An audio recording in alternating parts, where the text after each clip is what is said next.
وزە و سوتەمەنی کە ئێستا لە ئەوروپا یەکێکە لە مژارە هەرە گرنگەکان.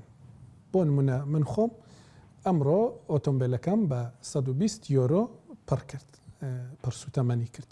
جاران بە 70 یۆرۆ 60 یۆرۆ دەتوانێت ئەمە بکەیت، بەڵام ئێستا تا نزیکەی دوو قات نرخی سوتەمەنی بەرز بۆتەوە. ئەمە وای کردووە کە لە سەر تاسەری ئەوروپا ترس هەبێت، ترس لەوەی کە لە چەند مانگی داهاتوودا دۆخەکە ڕەنگە زۆر خراپتریش بێ، ڕەنگە ئەوانەی کە بۆ نمونە کوردی دیاسپۆرانیشین لە ئەوروپا ناچار بن لە مانگەکانی داهاتوودا پارەی زۆرتر بدەن بۆ بڵێن کرێی وزە لە ماڵەوە، بۆ کارەبا، بۆ ئەو شتانی دیکە غاز کە لە ماڵەوە هەیە.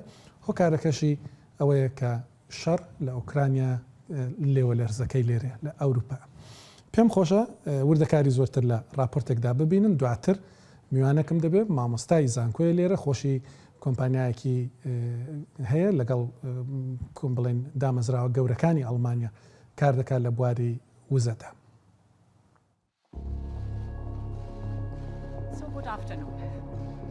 یەکێتی ئەوروپا دەیەوێت چی دیکە گەورەترین کڕیاری نەوتی ڕووسی نەبێت.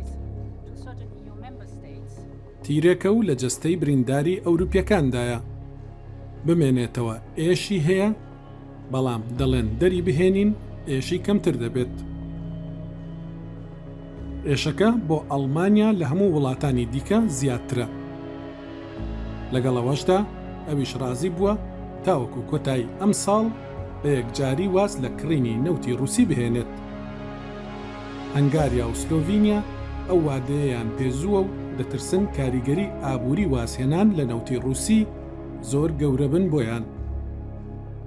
وڵاتانی دیکەی ئەوروپا پێشنیازیان کرد ئەو دوو وڵاتە تاوەکو کۆتایی ساڵی داهاتوو دەرفەتیان هەبێ و دوای ئەوە چی دیکە مامەڵەی نەوتی لەگەڵ مۆسکۆ نەکەن.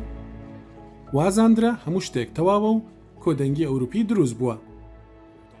تاوەکو ئەمڕۆ سەرۆکوەزیرانی هەنگاریا ڕایگەیاند تاوەکو پاش کۆتایی ساڵی داهاتووش ناتوانن لە نەوتی ڕووسیا بێمنەت بن. ئەو کەسێکی نزیکە لە پوتین و داوای مۆڵەتێکی 5 ساڵی دەکات. ئەوروپیەکان ئەمەیان پێ ناخۆشە.